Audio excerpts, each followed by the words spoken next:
1891 سے پہلے اس دنیا کا کوئی انسان نہیں جانتا تھا کہ خدائی کا دعویٰ کرنے والے فرعونوں کی لاشوں کا کیا ہوا تھا یا ان کی باقیات کہاں ہیں، کہیں ہیں بھی یا نہیں۔ الہامی کتابوں تورات، بائبل اور قرآن پاک میں اس واقعے کا ذکر تفصیل سے ملتا تھا کہ حضرت موسیٰ علیہ السلام اور بنی اسرائیل قوم کا پیچھا کرتا ہوا فرعون پانی میں غرق ہو کر اپنی فوج سمیت مر گیا تھا، جبکہ حضرت موسیٰ علیہ السلام اور ان کی قوم کو پانی نے اللہ کے حکم سے گزرنے کا راستہ دے دیا تھا۔ اس کے بعد اس کا کیا ہوا، اس بارے میں بائبل اور تورات تو خاموش ہیں، لیکن قرآن میں اس کے انجام کے بارے میں ایک بہت ہی عجیب بات کہی گئی تھی جس کی کسی کو سمجھ نہیں تھی کہ اس کا مطلب کیا ہے۔ خود مسلمان بھی اس بات کو پڑھ کر آگے گزر جایا کرتے، یہ سمجھے بغیر کہ اس بات کا اشارہ کس جانب ہے۔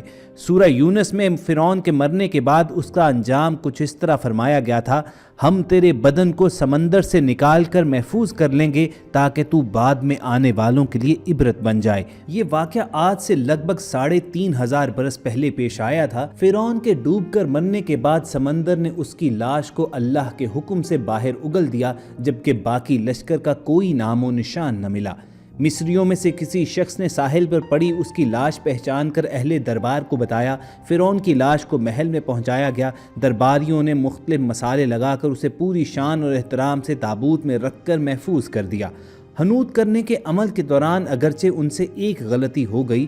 فرعون چونکہ سمندر میں ڈوب کر مرا تھا اور مرنے کے بعد کچھ عرصے تک پانی میں رہنے کی وجہ سے اس کے جسم پر سمندری نمکیات کی ایک تہ جم کر رہ گئی تھی، مصریوں نے اس کی لاش پر نمکیات کی وہ تہ اسی طرح رہنے دی اور ایسے ہی اسے حنوط کر ڈالا۔ وقت گزرتا رہا، زمین و آسمان نے بہت سے انقلابات دیکھے جن کی گرد کے نیچے سب کچھ چھپ گیا، حتیٰ کہ فرعون کی حنوط شدہ لاش بھی زمین کی تہوں میں چھپ گئی۔ ان کے نام صرف کتابوں، ان کی تعمیرات اور لوگوں کے ذہنوں میں رہ گئے۔ اس واقعے کے 2000 سال بعد اس دنیا میں اللہ کے آخری نبی حضرت محمد صلی اللہ علیہ وآلہ وسلم تشریف لائے۔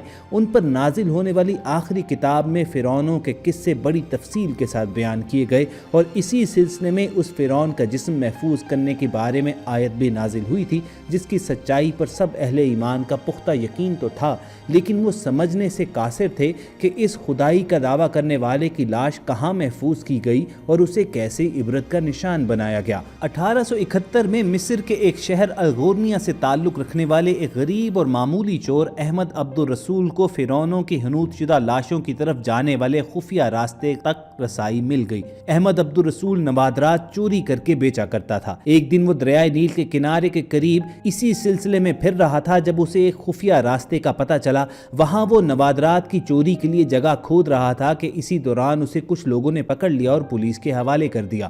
وہ جس جگہ کو کھود رہا تھا وہاں سے ملنے والے راستے کی جب مسلسل کھدائی کی گئی تو دوسری ممیز کے ساتھ وہی غرق ہونے والے فرعون کی لاش بھی مل گئی۔ اس کے کفن پر سینے کے مقام پر اس کا نام لکھا ہوا تھا۔ ان ممیز کو ماہرین قاہرہ لے گئے۔ جب ان ممیز کا تفصیل سے جائزہ لیا گیا تو فرعون والی ممی پر جمی نمکیات کی تہ سے تصدیق ہو گئی کہ یہ وہی فرعون ہے جسے اللہ نے پانی میں غرق کر کے بدترین انجام سے ہمکنار کیا تھا۔ یہ بہت بڑا واقعہ تھا۔ اس کی تصدیق کے لیے دنیا بھر کے ماہرین آثار قدیمہ اور سائنسدان مصر کی جانب امٹ پڑے۔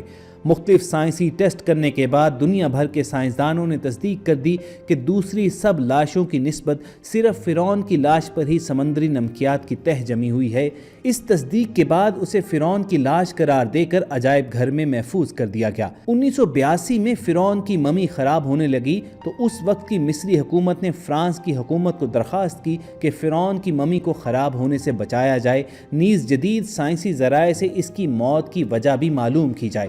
چنانچہ مصری اور فرانسیسی حکومت نے مل کر ممی کو فرانس لے جانے کا انتظام کیا۔ جب فرعون کی لاش کو فرانس پہنچایا گیا تو ایئرپورٹ پر اس دور کے فرانسیسی صدر بذات خود حکومت کے اعلیٰ عہدیداروں، تمام وزراء اور فوج کے افسران کے ساتھ استقبال کے لیے موجود تھے۔ فرعون کی لاش کا استقبال کسی عظیم زندہ بادشاہ کی طرح کیا گیا، حتیٰ کہ اسے فوجی دستوں نے سلامی بھی دی۔ اس کے بعد فرعون کی ممی کو ماہر ڈاکٹرز کی ٹیم کے حوالے کر دیا گیا۔ اس ٹیم کی سربراہی ڈاکٹر مورس بقائے نے کی تھی۔ مائکروسکوپک ٹیسٹ کے ذریعے ممی کے تمام اعضاء کا باریک بینی سے جائزہ لیا گیا تو معلوم ہوا کہ اس کی لاش اور جسم میں سمندری ذرات ابھی تک موجود ہیں اور موت کی وجہ بھی پانی میں ڈوبنے کی وجہ سے ہوئی تھی۔ لیکن ایک بادشاہ کی موت پانی میں ڈوبنے کی وجہ سے ہو، یہ ڈاکٹر مورس بقائے کے لیے حیرت کی بات تھی۔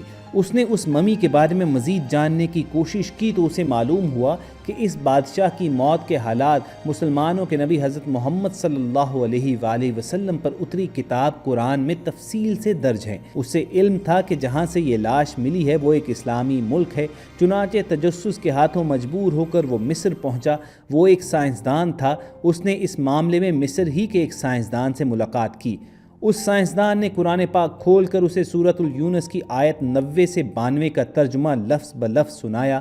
فرعون کا خدائی کا دعویٰ، اس کا پانی میں ڈوب کر مرنا، پھر پانی سے نکال کر اس کی لاش کا حنوط ہو جانا اور دوبارہ لاش کا ملنا، پھر اس لاش کو جدید سائنسی دور میں دوبارہ محفوظ کیا جانا، سب کا اشارہ ایک جانب تھا اور وہ بہت واضح تھا کہ جس طرح آیت میں اللہ نے ارشاد فرمایا تجھے بعد میں آنے والوں کے لیے عبرت کا نشان بنا دوں گا۔ فرعون کی لاش ایسے ہی محفوظ کر کے دنیا کے سامنے لا کر رکھ دی گئی کہ انٹرنیٹ کی ایک کلک پر رسائل و جرائد پر، ٹی وی چینلز پر اور عجائب گھر میں اربوں انسانوں کی آنکھوں کے سامنے وہ ایک پچکی ہوئی قابل ترس حالت میں موجود ہے، عبرت کے لیے، سوچنے کے لیے کہ عبادت کے لائق اور ہمیشہ رہنے والا وہی ہے جو سب کا خالق اور رازق ہے۔ فرعون کی موت کا تعین کرنے کے لیے جب اس کی لاش کا معائنہ کیا گیا تو یہ بات سامنے آئی کہ اس لاش کی فوری موت کا سبب وہ شدید چوٹ اور جھٹکا تھی جو اس کی کھوپڑی کے سامنے والے حصے کو پہنچی، کیونکہ اس کے دماغ کے محراب والے حصے میں کافی خلا موجود ہے۔ یہ تمام تحقیقات قرآن پاک میں بیان کردہ فرعون کے ڈوب کر مرنے کے واقعے کی تصدیق کرتی ہیں، جس میں بتایا گیا تھا کہ فرعون کو دریا کی موجوں نے اپنی لپیٹ میں لے لیا تھا۔ ان تحقیقات کے نتیجے میں یہ معلوم ہوا کہ فرعون کی لاش زیادہ عرصہ پانی میں نہیں رہی تھی۔ اگر فرعون کی لاش کچھ اور مدت تک پانی میں ڈوبی رہتی تو اس کی حالت خراب ہو سکتی تھی، حتیٰ کہ اگر پانی کے باہر بھی غیر حنوط شدہ حالت میں ایک لمبے عرصے تک پڑی رہتی تو پھر بھی یہ محفوظ نہ رہتی۔ چنانچہ ان نتائج سے یہ صاف ظاہر ہوتا تھا کہ اللہ تعالیٰ نے فرعون کی لاش کو محفوظ رکھنے کا خاص اہتمام کیا تھا، جس کی وجہ سے یہ ہزاروں برس تک زمانے کے اثرات سے محفوظ رہی اور آخر کار اس کو 19ویں صدی میں دریافت کیا گیا اور انشاءاللہ یہ قیامت تک آنے والی نسلوں کے لیے سامان عبرت بنی رہے گی۔ اللہ تعالیٰ کا یہ فرمان کہ ہم فرعون کی لاش کو سامان عبرت کے لیے محفوظ کر لیں گے صرف قرآن مجید میں موجود ہے، اس سے پہلے کسی دوسری آسمانی کتاب میں اس کا اعلان نہیں کیا گیا تھا۔ یہ قرآن مجید کے سچا اور من جانب اللہ ہونے کا ایک اور لاریب ثبوت تھا جس کو جھٹلانا کسی کے بس میں نہیں رہا۔ یہی وجہ تھی کہ تحقیقاتی ٹیم کی سربراہی کرنے والا ڈاکٹر مورس بوکائے جب اس نتیجے پر پہنچا تو وہ پکار اٹھا کہ اللہ سچا ہے، قرآن سچا ہے اور اللہ کا نبی محمد صلی اللہ علیہ وآلہ وسلم بھی سچا ہے۔ اور ڈاکٹر مورس بوکائے کے بارے میں غالب گمان یہی کیا جاتا ہے کہ اس نے بعد میں کلمہ پڑھا تھا اور اسلام قبول کر لیا تھا۔ تو خواتین حضرات، یہ تھی داستان فرعون جو پیپل لائیو کے توسط سے ہم نے آپ تک پہنچائی۔ پوری امید کرتے ہیں کہ آپ کو ٹیم پیپل لائیو کی یہ کاوش پسند آئی ہوگی۔ اس ویڈیو کو لائک کر کے فیس بک اور واٹس ایپ کے ذریعے دوسرے لوگوں کے ساتھ شیئر بھی کیجیے، اور ایسی ہی اسلامی، تاریخی اور معلوماتی ویڈیوز فیوچر میں حاصل کرنے کے لیے آپ ریڈ بٹن پر کلک کر کے اور بیل آئیکن کو پریس کر کے پیپل لائیو کے سبسکرائبرز بن جائیے۔ بہت جلد آپ سے دوبارہ ملاقات ہوگی۔ اللہ حافظ۔